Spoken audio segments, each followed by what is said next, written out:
গণেশ চতুর্থীর দিনে এরকম সাদা ধবধবে সুজির লাড্ডু খুব কম সময়ের মধ্যে বানিয়ে ঠাকুরকে ভোগ নিবেদন করতে পারেন। দেখুন কতটা সুন্দর দেখতে লাগছে লাড্ডুগুলো। নমস্কার বন্ধুরা, সুপ্রিয়া কিচেনে আবারও আপনাদের সবাইকে স্বাগত জানাই আরও একটা রেসিপিতে। বন্ধুরা, আজকে গণেশ চতুর্থী, আর এই গণেশ চতুর্থীর দিনে সমস্ত বন্ধুদেরকে অনেক অনেক শুভেচ্ছা জানাই। আর আজকে এই উৎসবের দিনে খুব সহজেই কিভাবে সুজি দিয়ে লাড্ডু বানানো যায় সেই রেসিপিটাই আপনাদের সাথে শেয়ার করব। তো প্লিজ বন্ধুরা, আপনারা পুরো ভিডিওটা প্রথমের থেকে শেষ পর্যন্ত দেখবেন, আশা করছি আপনাদের ভালো লাগবে। আর যে সকল বন্ধুরা ইউটিউব চ্যানেলে নতুন, প্লিজ বন্ধুরা চ্যানেলটিকে সাবস্ক্রাইব করবেন বেল আইকন সবাই। তার ফেসবুক পেজ থেকে দেখলে পেজটিকে ফলো করে পাশে থাকবেন। খুবই কম সময়ের মধ্যে এই লাড্ডু রেসিপিটা বানানো যায়।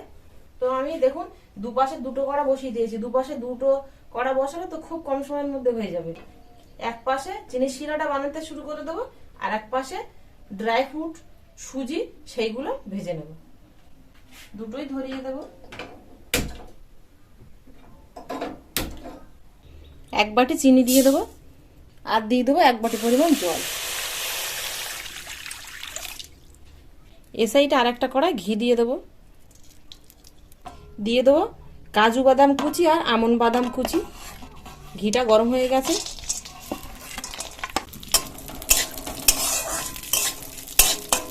আর এখানে আমি এরকম ছোট ছোট করে কুচে নিয়েছি নারকেল। এই নারকেল কুচিটা দিয়ে দেবো। আমার বাড়িতে আছে তাই আমি দিলাম, মানে গাছের নারকেল তো তাই আমি দিলাম। তবে আপনারা চাইলে এটা বাদও দিতে পারেন আপনাদের হাতের কাছে যদি না থাকে। এই ড্রাই ফ্রুটগুলো একটু ভাজা ভাজা হয়ে এসছে। এবার এর মধ্যে কুচিয়ে রাখা কিশমিশ দিয়ে দেবো। কিশমিশগুলো এরকম ছোট ছোট করে কুচি করে নিয়েছি। আর কিশমিশটা একটু পরে দিলাম, কারণ কিশমিশটা হতে কিন্তু বেশিক্ষণ সময় লাগে না। ড্রাই ফ্রুটগুলো হালকা এরকম লাল করে ভেজে নিয়েছি। এবার নামিয়ে নেব।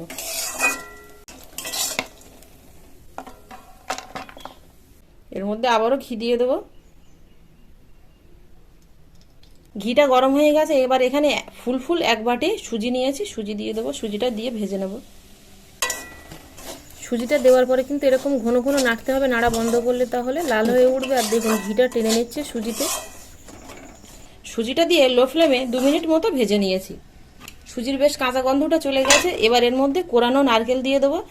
আমি ঘরে থাকা নারকেল দিয়েছি, তবে আপনাদের হাতের কাছে যদি কেনা নারকেলের পাউডার থাকে সেটা দিতে পারেন, আর নইলে ঘরে থাকা নারকেল দিলেই হবে। নারকেলটা দিয়ে আরও লো ফ্লেমে 2-3 মিনিট ভেজে নেব। এপাশে চিনির রসটা ফুটতে শুরু হয়েছে। সুজিটা আমি লো ফ্লেমে আরও 2-3 মিনিট ভেজে নিয়েছি। দেখুন বেশ এরকম একটু ঝরঝরে হয়ে গেছে। এবার গ্যাসটা অফ করে দেবো। চিনির রসটা কিন্তু দেখুন ফুটে ফুটে এরকম অনেকটা কমেই এসছে। আর হাতে নিচে এই যে চটচটে ভাব চলে এসছে। এবার এর মধ্যে ভেজে রাখা সুজিটা দিয়ে দেবো।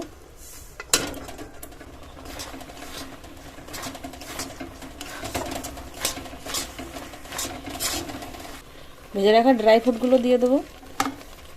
আর এখানে আমি 1 চিমটি এলাচ দানার গুঁড়ো করে নিয়েছি, এটাও দিয়ে দেবো এর মধ্যে। এবার গ্যাসের ফ্লেমটা হাইতে দিয়ে ঝরঝরে হওয়া পর্যন্ত রান্না করে নেবো। তবে অনাবৃত কিন্তু এইভাবে নাড়তে থাকবো। সুজিটা চিনির শিরার মধ্যে দিয়ে মিশিয়ে নিয়েছি। বেশ এরকম দেখুন একটু ঝরঝরে হয়েছে। এবার আর গ্যাসটা জ্বালাবো না, গ্যাসটা অফ করে দেবো। হয়ে গেছে লাড্ডু বানানোর জন্য কিন্তু ডোটা রেডি হয়ে গেছে। এবার একটু হালকা খেলিয়ে দেবো। কড়াটা নামিয়ে নিয়েছি। এবার একটু মিডিয়াম ঠান্ডা হয়ে গেলে লাড্ডুটা পাকিয়ে নেবো। একেবারে ঠান্ডা করলে কিন্তু আবার শক্ত হয়ে যাবে। হাতে একটু ঘি লাগিয়ে নেবো। ঠান্ডা হয়ে গেছে। এবার ডোয়ের থেকে নিয়ে এরকম ভাবে লাড্ডু পাকিয়ে নেবো। হালকা একটু একটু গরম আছে, কিন্তু এরকম গরম থাকা অবস্থায় কিন্তু লাড্ডু পাকিয়ে নিতে হবে।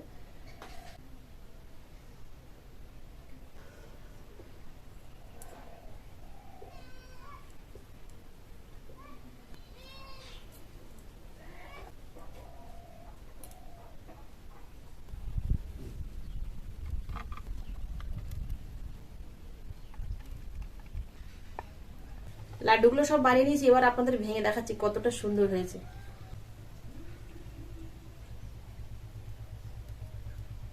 দেখুন এই টপ করে কিন্তু ভেঙে গেল। একেবারে খুব প্যাচপ্যাচে হয়নি, আবার একেবারে কিন্তু শক্ত হয়নি, মিডিয়াম হয়েছে। খুব কম সময়ের মধ্যেই কিন্তু আমি দেখুন এরকম সাদা ধবধবে সুজির লাড্ডু বানিয়ে ফেললাম। আপনারাও একইভাবে বাড়িতে বানিয়ে নিতে পারেন, বানানো খুবই সহজ। আমার এই লাড্ডু রেসিপিটা যদি আপনাদের কাছে ভালো লেগে থাকে তাহলে প্লিজ বন্ধুরা আপনাদের বন্ধুদের কাছে প্রচুর প্রচুর শেয়ার করবেন, লাইক করবেন ও কমেন্ট করে অবশ্যই জানাবেন। এতক্ষণ আমার সঙ্গে থাকার জন্য আপনাদের অনেক অনেক ধন্যবাদ। আবার দেখা হচ্ছে আপনাদের সাথে পরবর্তী নতুন কোনো রেসিপিতে। ততক্ষণ আপনারা সবাই ভালো থাকবেন আর সুস্থ থাকবেন।